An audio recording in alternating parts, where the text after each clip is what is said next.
तो इस वक्त की बड़ी खबर और बड़े सवाल पर लगातार हम बने हुए हैं। बड़ी खबर है कि पहाड़ को अगला प्रधान मिलने वाला है, लेकिन सवाल है कि अगला प्रधान होगा कौन। फिलहाल पैसिफिक होटल में जहां पर बैठक चल रही थी वहां पर हलचल तेज हो गई है। हमारे सहयोगी सत्येंद्र वहीं पर मौजूद हैं, सीधा उनके पास चलते हैं। सत्येंद्र, क्या हलचल, क्या अपडेट वहां से?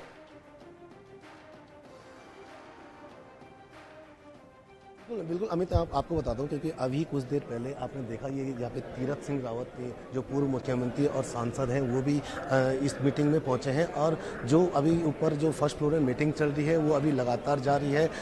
उस मीटिंग में केंद्रीय पर्यवेक्षक और कई जो विधायक हैं और जो मंत्री हैं वो इस मीटिंग में पहुंचे हैं और अभी भी मीटिंग जारी है, ये बताया जा रहा है। क्योंकि अगर इस मीटिंग में अभी जो पूर्व मुख्यमंत्री और सांसद तीरथ सिंह रावत पहुंचे तो इस मीटिंग के जो मायने जो बताए जा रहे हैं कि कयास लगाए जा रहे हैं कि इस मीटिंग के जो मायने हैं कई प्रकार के मायने हैं। क्योंकि इस मीटिंग में वो कद्दावर नेता यहाँ पहुँचे हैं जिनके नाम की लगातार मीडिया में सुर्खियाँ बनी थी कि अगला मुख्यमंत्री ये हो सकता है, ये हो सकता है।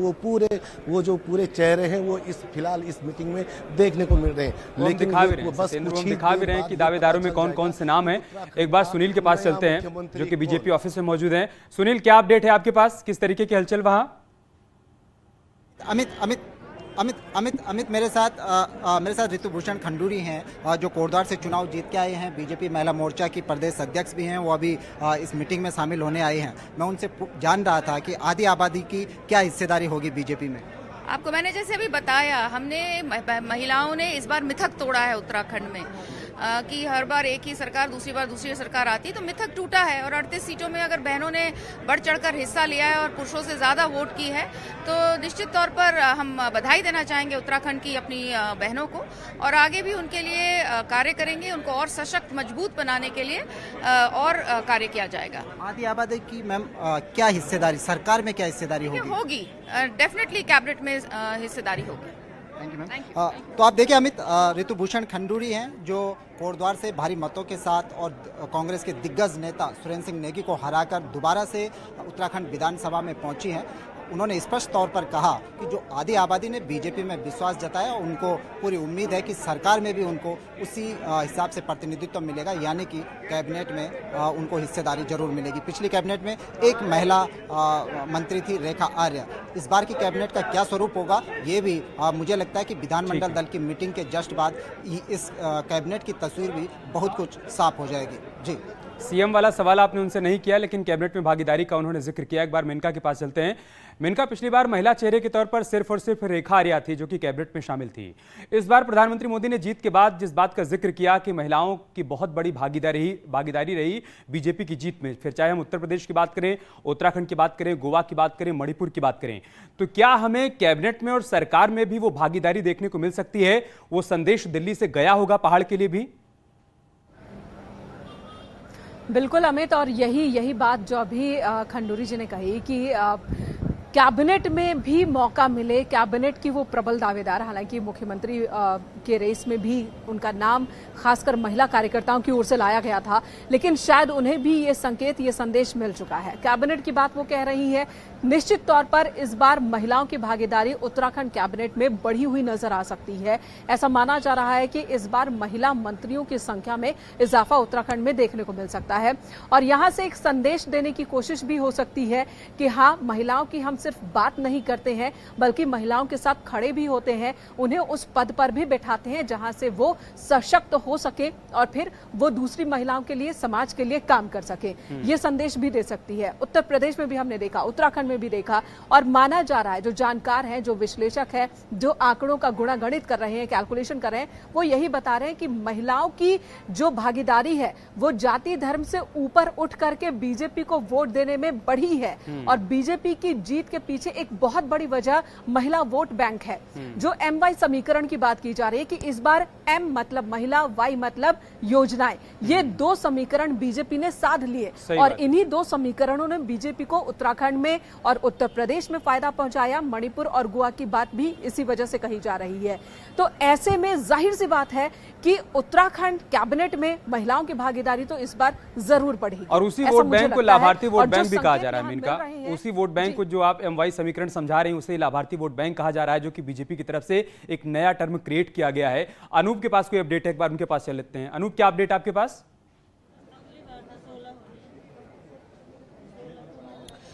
देखिए अमित, आपको बता दूं कि केवल आधे घंटे का वक्त बचा है और ये बीजेपी दफ्तर है। इसी दफ्तर पे फैसला होना है कि आगे आने वाले वक्त में उत्तराखंड की कमान किसे सौंपी जाएगी। आप चेहरे पर अगर ध्यान दें तो सभी को इंतजार है उस घड़ी की जब यहां पर रक्षा मंत्री राजनाथ सिंह, जो कि पर्यवेक्षक बनाए गए हैं, वो यहां पहुंचेंगे। मीनाक्षी लेखी यहां पहुंचेंगी।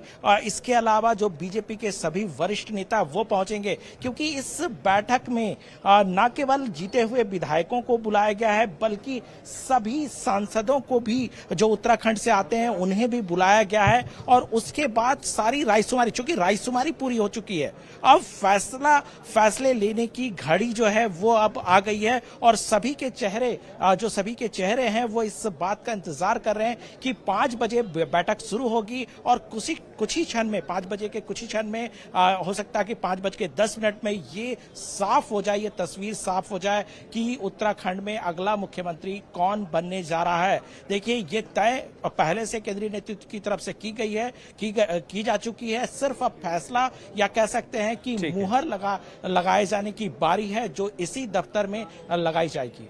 जी मनोज जी, जो संभावित नाम हम चला रहे हैं उसमें एक नाम केंद्रीय मंत्री अजय भट्ट का भी है। 2017 में वो पार्टी के प्रदेश अध्यक्ष थे और उनकी अगुवाई में ही बीजेपी ने 57 सीटों पर कमल खिलाया था। लेकिन चूंकि वो अपनी सीट हार गए थे तो वो मुख्यमंत्री पद के दावेदार भी नहीं रह गए थे। इस बार दिल्ली दरबार में कई बार वो भी पहुंचे, उन्होंने भी हाजिरी लगाई। तो क्या लग रहा है आपको कि उनके नाम को लेकर भी जो कयास लगाए जा रहे हैं, मुहर उनके नाम पर भी लग सकती है? कुछ फैक्टर आपको उनके नाम को लेकर भी नजर आ रहे हैं? ये मतलब संभावनाओं से तो इनकार जी, लेकिन एक होती है पॉसिबिलिटी और एक होती है प्रोबेबिलिटी। प्रोबेबिलिटी तो सबसे ज्यादा इंडिकेशन तो पुष्कर सिंह धामी के नाम पे दे रही है, और प्रोबेबिलिटी के नाम पे जो दूसरा सबसे बड़ा नाम सामने आ रहा है वो अनिल बलूनी का आ रहा है, क्योंकि वो एक बहुत ही टॉप क्लास ऑर्गेनाइजर हैं और यहीं उत्तराखंड से ही राज्यसभा के सांसद हैं उत्तराखंड के, और मतलब पहाड़ को जितना अच्छा वो समझते हैं, इसमें पहाड़ में बीजेपी ने बहुत वो किया है।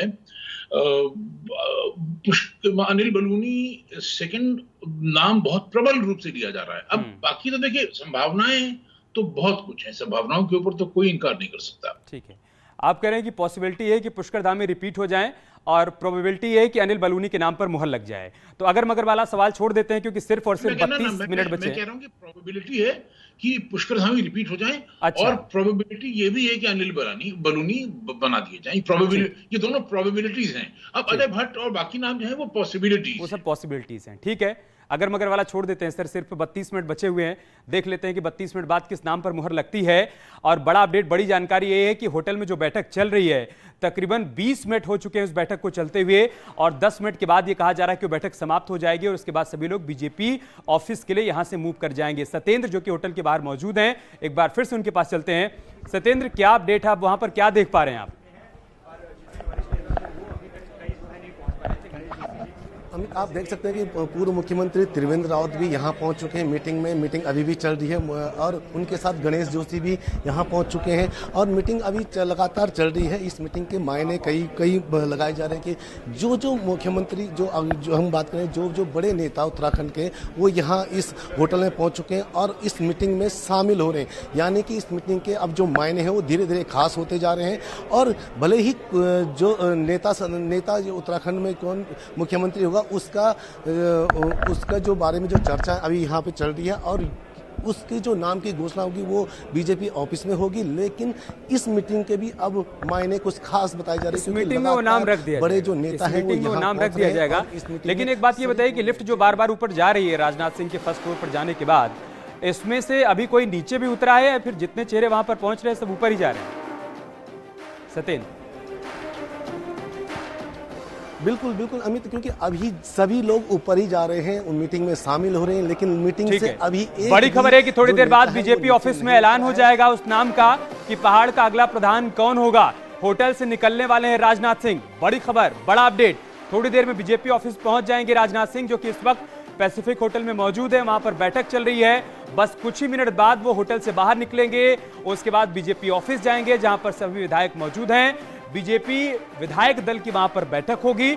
उस बैठक के बाद राजनाथ सिंह की तरफ से ही उस नाम का ऐलान किया जाएगा कि पहाड़ का अगला मुखिया कौन होगा। बस थोड़ी देर का इंतजार, उसके बाद इंतजार समाप्त हो जाएगा, पता चल जाएगा कि नया मुख्यमंत्री कौन बनने जा रहा है। एक बार बीजेपी ऑफिस चलते हैं, वहां से सुनील नवप्रभात लगातार हमारे साथ बने हुए हैं। सुनील, वहां कौन कौन पहुंच चुका है?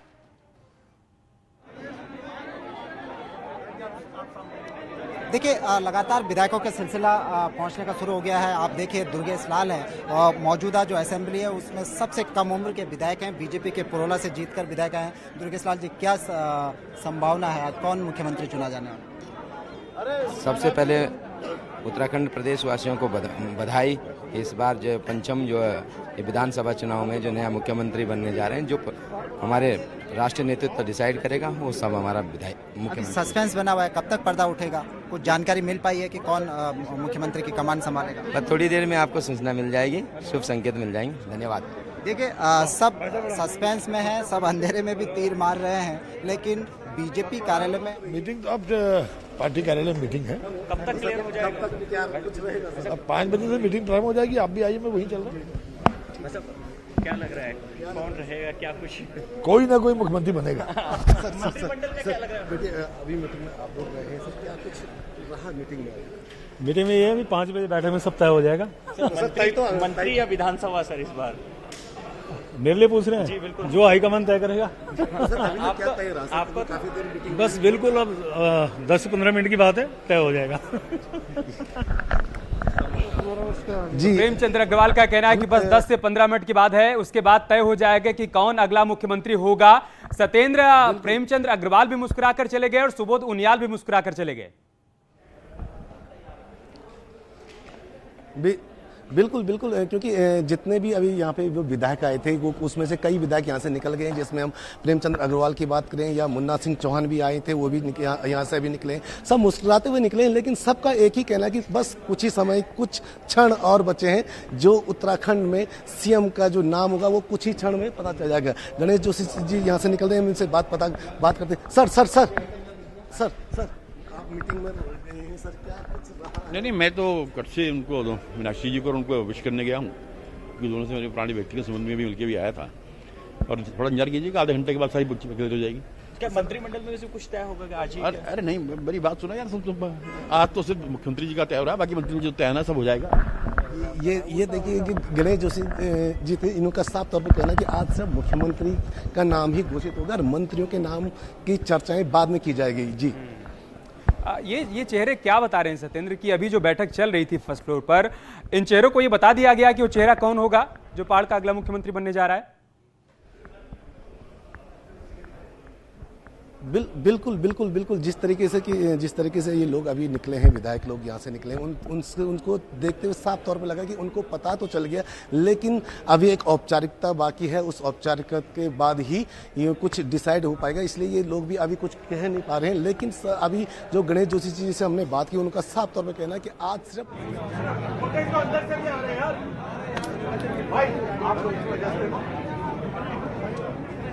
यहाँ से अंदर से खड़े होकर निकल बाहर रहेंगे यार, तो ज्यादा अधिकारों का बार मना करते हैं।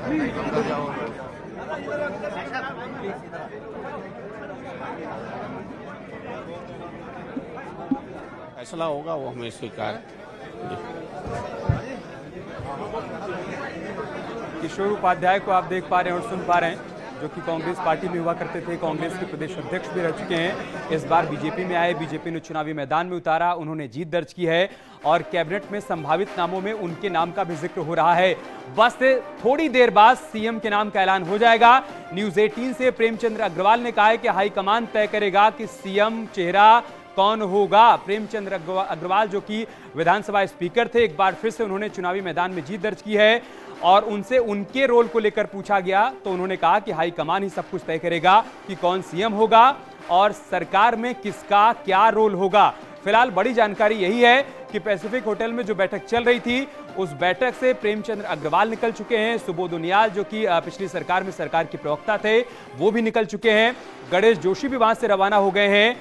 एक सवाल का जवाब जो हर किसी की तरफ से आया कि अगला चेहरा कौन होगा, उन्होंने कहा कि बस 15 से 20 मिनट का इंतजार करिए, आधे घंटे का इंतजार करिए, उसके बाद साफ हो जाएगा कि पहाड़ का अगला मुख्यमंत्री कौन होगा। सत्येंद्र, क्या अपडेट है? मीटिंग तो अभी होनी है, हम लोग तो हमारे पर्यवेक्षक आज आए हैं और विधानमंडल दल की बैठक 5 बजे से प्रस्तावित है। तो हमारे नेता आए हैं तो उनके स्वागत के लिए हम लोग यहाँ एकत्रित हैं। कोई ऐसी बैठे भी थे तो अनौपचारिक रूप से बैठे थे, कोई ऐसा कोई डिसीजन देने की स्थिति में अभी ऐसा कोई नहीं है। सारे वरिष्ठ कैबिनेट होगी, वो पूरी कैबिनेट एक साथ शपथ लेगी, एक साथ अभी तो क्या उम्मीद? अभी तो भाई साहब हमारे दल का भी नेता ही तय नहीं हुआ तो कैबिनेट की कौन पूछता। अभी जब नेता सदन तय हो जाएंगे, विधानमंडल दल का नेता तय हो जाएंगे तो बाकी बारात भी सजी जाएगी, लेकिन अभी ऐसा कुछ नहीं है। तो भाई साहब सारे वरिष्ठ जितने भाजपा के नेता हैं वो तो सब यहीं पे हैं, सारे यहीं हैं। कोई आप देखे तो अंदर तो कुछ तो हुआ ही होगा, किसी का चेहरा तो खुला होगा नहीं। ये सब तो विधानमंडल दल की बैठक में तय होता है। ये देखो, भारतीय जनता पार्टी का यही तो संविधान है कि संविधान से अलग हटकर हमारे बड़े से बड़ा नेता भी और छोटे छोटा कार्यकर्ता भी उससे विपरीत नहीं जा सकता। यानी कि सर नाम की घोषणा तो हुई नहीं, ऐसा कुछ नहीं है, बिल्कुल कहीं से कहीं नहीं। वो तो विधानमंडल दल की बैठक में तय होगा। जी। तो अरविंद पांडे को सुन रहे थे आप, उनका कहना था कि विधानमंडल दल की बैठक में तय होगा कि कौन होगा अगला चेहरा। फिलहाल यहां पर सभी लोग ऑब्जर्वर का वेलकम करने के लिए पहुंचे थे। इस बैठक में चेहरे को लेकर कोई बातचीत नहीं हुई है, ऐसा उनका कहना है कि जब विधानमंडल दल की बैठक होगी उसमें दोनों ऑब्जर्वर मौजूद रहेंगे। उसी दौरान विधायकों की तरफ से जिस नाम पर सहमति होगी उसी नाम को फिलहाल अगले मुख्यमंत्री के तौर पर अनाउंस किया जाएगा। लेकिन इस बैठक में मुलाकात हुई है, बातचीत हुई है, चेहरे को लेकर फिलहाल कोई बातचीत किसी की तरफ से नहीं कही गई है। मतलब एक बात बिल्कुल साफ है कि सभी को सख्त हिदायत है कि फिलहाल जब तक ऑब्जर्वर और विधानमंडल दल की बैठक और मुलाकात ना हो जाए, वहां से नाम का ऐलान न कर दिया जाए, तब तक मीडिया के सामने कोई बात नहीं हो रहा है। उसके बाद काम आगे बढ़ेगा। तो बड़े सुखद क्षण है कि प्रदेश को एक नई टीम मिलने जा रही है जो प्रदेश को विकास के राह पे आगे बढ़ाएगी। सर, लेकिन कई नाम है इस बार लिस्ट में और एक नाम वही है कि जो रिपीट होगा, तो क्या उम्मीद करें? सभी लोग यही जानना चाह रहे हैं कौन सी है। देखो, नेता सदन तो एक ही बनता है और पार्टी इतनी बड़ी है, कार्यकर्ता इतने अधिक हैं, एक से एक बढ़कर कार्यकर्ता हैं, तो सबके नामों पर चर्चा होती है।